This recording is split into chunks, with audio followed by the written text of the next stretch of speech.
बलराम जी का विवाह है महाराज।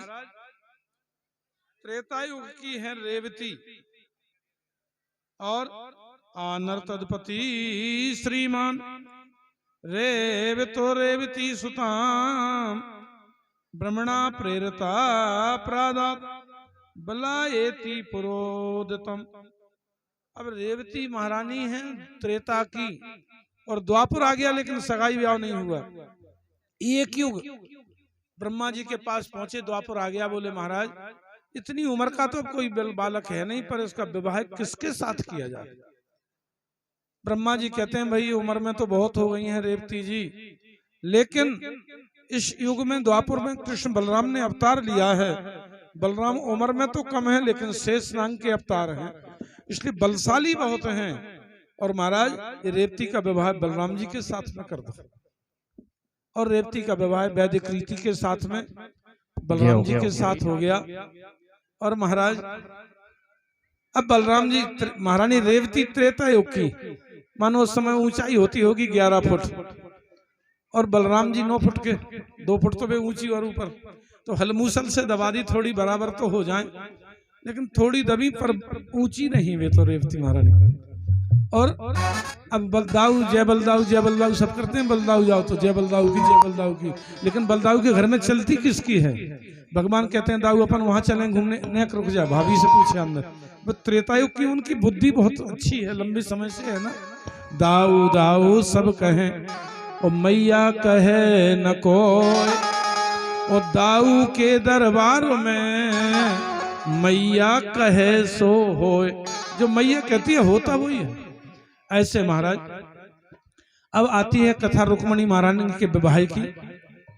रुक्मणी कौन है? लक्ष्मी स्वरूपा है, जनक सुता जग जननी जानकी, अतिशय प्रिय करुणा निधान की, ताके जुगपद कमल मनावो, तास कृपा निर्मल मति पावो।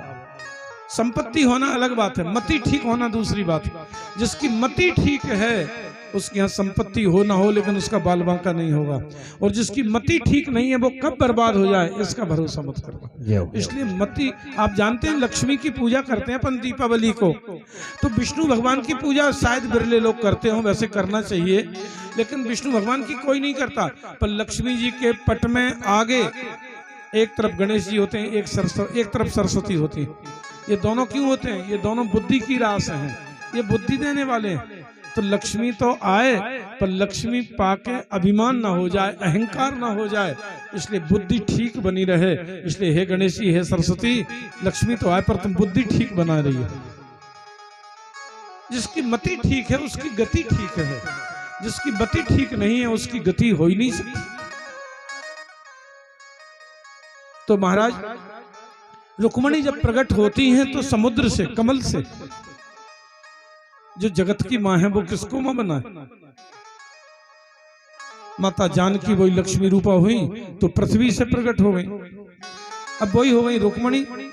तो एक बार राजा भीष्मक और महाराज सरोवर में स्नान करने गए तो पुरहन पर एक नन्ही सी बालिका मिल गई, हृदय से लगाया, परम आनंद की अनुभूति हुई, बेटी बनाकर उसका नाम रुक्मणी रख दिया।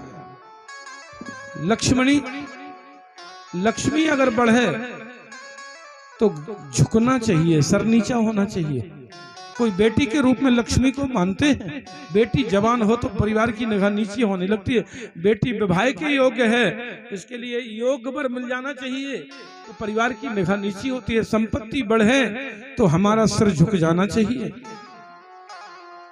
और धन बढ़ता है तभी संपत्ति बढ़ती है, धर्म बढ़ता है तभी संपत्ति बढ़ती है।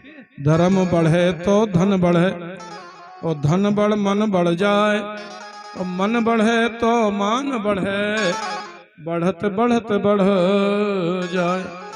और जब धर्म घटता है ना तो तुम सीधा करो, उल्टा होगा। धर्म घटे तो धन घटे, और धन घट मन घट जाए, और मन घटे तो मान घटे, घटत घटत घट जाए।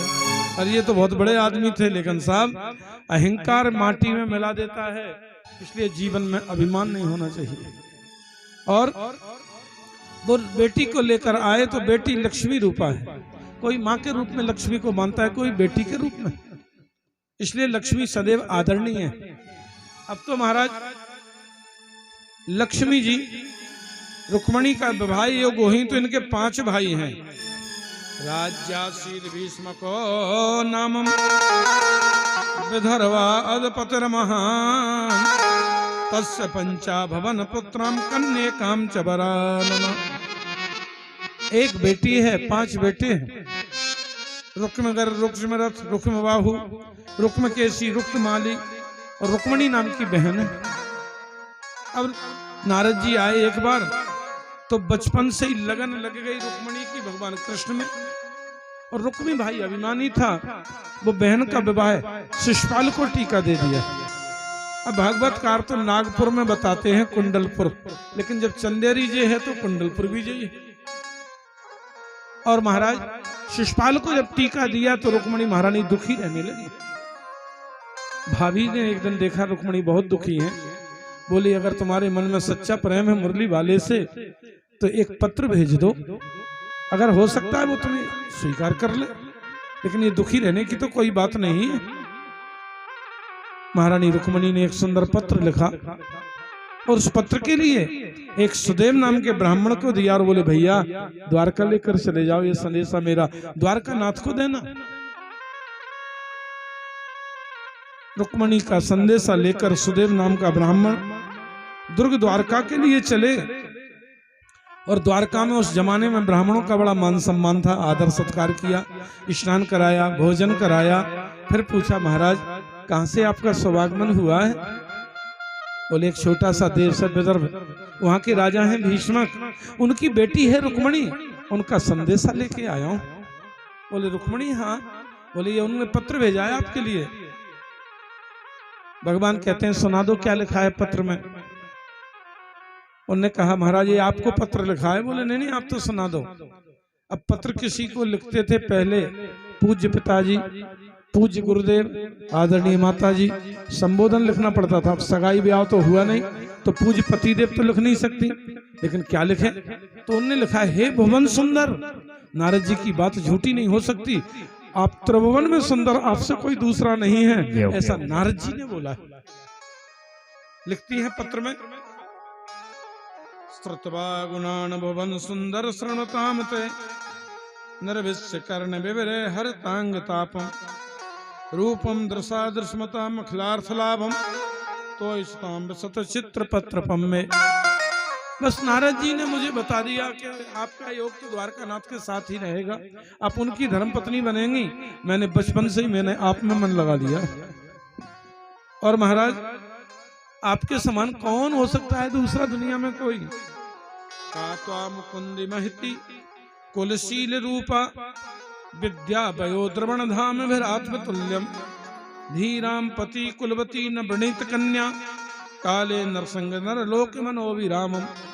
आपका कुल, आपका नाम, आपकी संपत्ति, दुनिया में कौन आपकी तुलना में हो सकता है? ऐसी कौन राजकुमारी होगी जो आपका वर्णन न करना चाहेगी? इसलिए मेरा मन आप में लग गया है। लेकिन मेरा भाई एक अभिमानी है, उसने टीका शिशुपाल को मेरा दे दिया है, इसमें मेरी बिल्कुल सहमति नहीं है। और वो शिशुपाल बारात लेकर आने वाला है।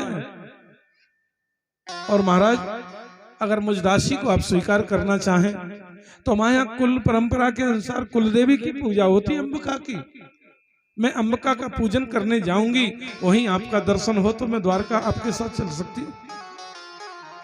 और आपके लिए तो जो राजकुमारी का विवाह होता तो हीरा मोती सोना चांदी और बहुत सा धन धान मिलता, लेकिन मेरे यहाँ तो कन्यादान की गाय भी नहीं मिलेगी, आपको मेरा हरण करना होगा।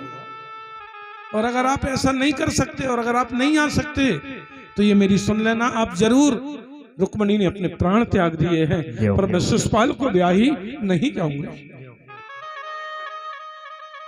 संदेशा सुना भगवान ने।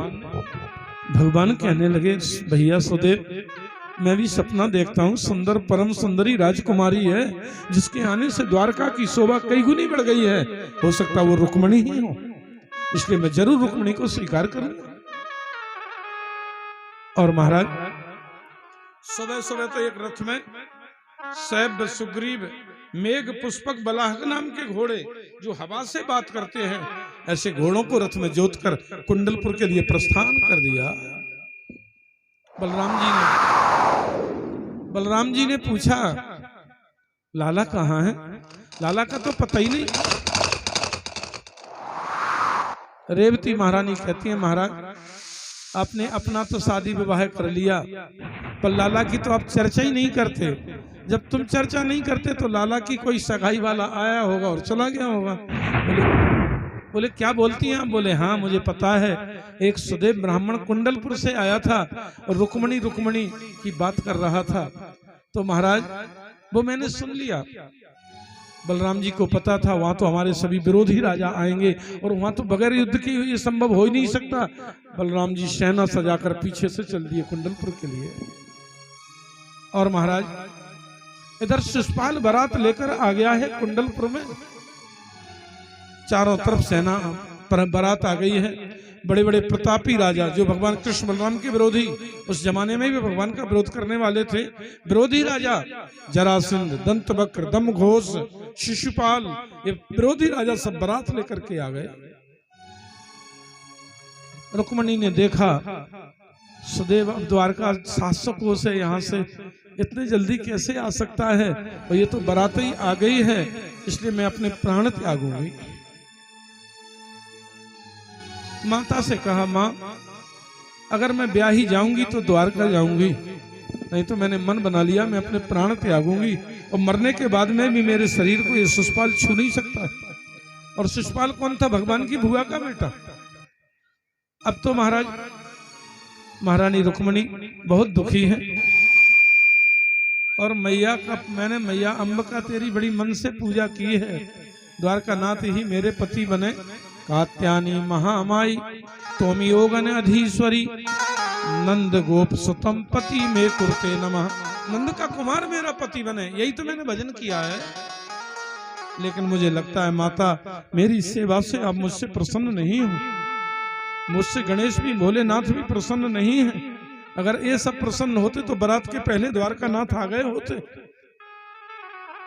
अट्टालका पर चढ़ी और देखा द्वारका की तरफ कोई आता नहीं दिख रहा है, तो मानो मैं यहीं से गिरकर प्राण त्याग दूं। लेकिन इच्छा एक ही है, एक बार मुरली वाले का दर्शन तो कर लेती। कितने सुंदर हैं, कैसे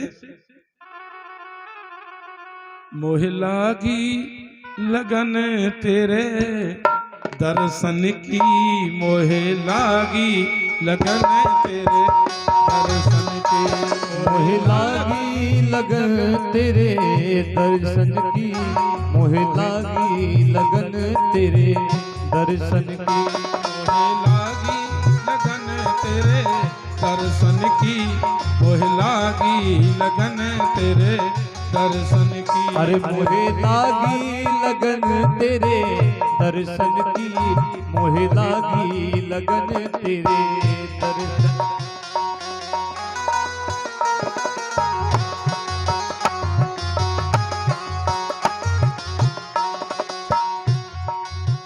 जैसे वन में पपीहा मन में, जैसे वन में पपीहा खनके, जैसे वन में पपीहा मन में, जैसे वन में पपीहा मन में। आशा करे जल बरसन की, जय हो। आशा करे जल बरसन की, मोहे लागी लगन तेरे जय हो। दर्शन की, मोह लागी लगन तेरे चरणन की, मोह लागी लगन तेरे चरणन की।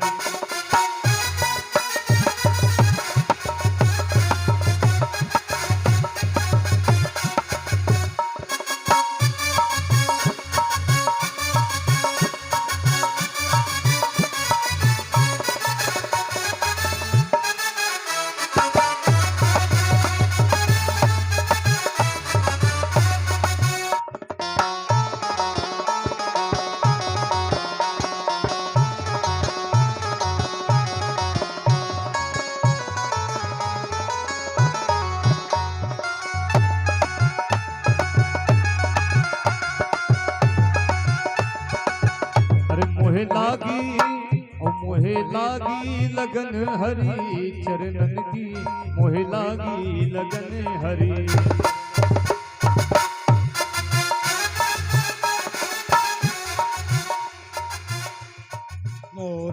मुकुट पीतांबर सोहे, मोर मुकुट पीतांबर सोहे, मोर मुकुट पीतांबर सोहे, मोर मुकुट पीतांबर सोहे। छवि को लखे मुनि मन सब मोहे, छवि को लखे मुनि मन में सोहे, छवि को लखे मुनि मन को मोहे, छवि को लखे मुनि मन को मोहे। आशा लगी तेरे दर्शन की, जय जय। मोहे आशा लगी तेरे दर्शन की, मोहे आशा लगी तेरे दर्शन की, मोहे आशा लगी तेरे दर्शन की।